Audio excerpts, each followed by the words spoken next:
everybody, it's Sally-Ann Spence here. I'm at Cerney Wick and I'm in this most amazing dig right now. It's after lunch on day one of a 3-week dig, but after lunch on just the day one, and we've got an amazing find here. And in charge of the group of people we've got is Mark Baggott. Hello, Mark. Hello there. Now, Mark, can you tell us a little bit about what you've got in here? Okay, so when the original surface was cleared away, we discovered this end of this limb bone as evidence that there was mammoth material here. Weren't clear at that time how much of it was there. Typical in these circumstances, we cleared away the material around it to create a plinth, so that because of the condition of the bone, we would have to jacket that Ice Age material. Jacketing involves, as you know, covering it in both film and then plaster of Paris. As part of that plinthing process, what we then discovered was a much larger limb bone at the bottom of there that's possibly associated with that end. That is absolutely huge, isn't it? So we think that's mammoth?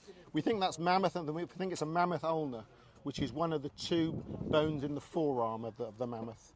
So keep watching this, because later on we shall be hopefully showing the jacketing process as well, won't we? Absolutely, very much so. This is a work in progress. Now, what have we got here? Well, the next job then was to work out the size of plinth we needed to cover these two bones.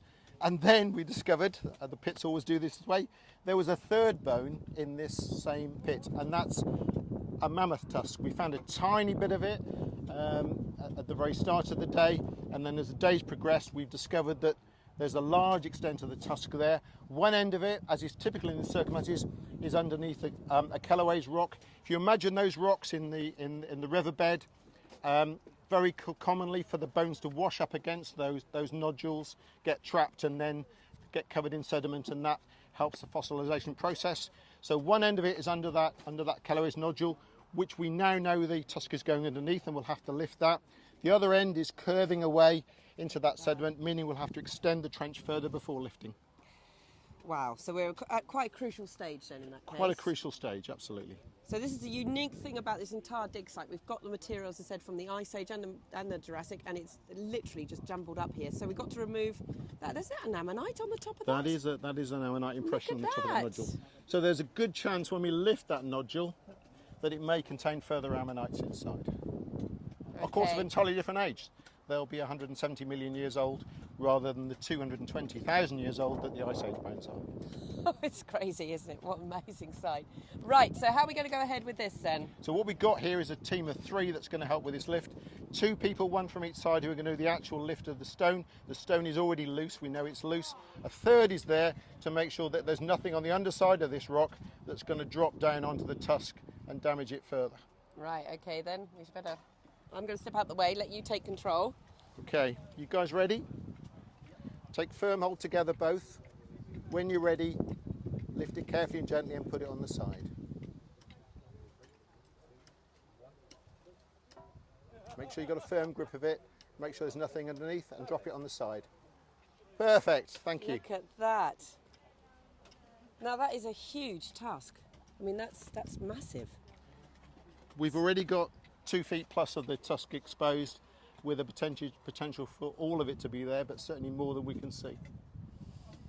Golly. And what do you, first impressions, what do you think about the condition of it, Mark? Mixed. There's parts of it that'll be solid, parts of it that'll need a lot of care, but the absolute first part of that process will be to jacket it. So as we described before, a thin film on the top of zinc material such as you use for baking, and then plaster of Paris across it. But then we'll have to jacket, we'll have to cut down the sides of the tusk to expose as much of it as possible, and then create a plinth for its lifting. Because we've got 2 in the same hole, the chances are we'll do them one at a time. You do it. Right, well you lot have got quite a lot of work ahead of you then. Days of work yet, days of work yet. Days, is it? but being done carefully, you've got to do these things carefully, you can't rush them. The temptation is when you find a bone is to dig down to the bone. Absolutely not right. We take it, as you can see with this nice tidy hole, we've taken all the context in situ as well at the same time. Brilliant. Well, we will be following this, and we will be coming back later on in the week. How many days do we think, possibly? I think it's a push to say it'll come up tomorrow. I think it's more likely it'll come up, what's that, Wednesday, the next day. Wednesday. Yes. So possibly Wednesday. So keep watching these videos, and we will update you on the tusk and also on the bone. Thank you very much, Mark. Thank you, guys. Thank you.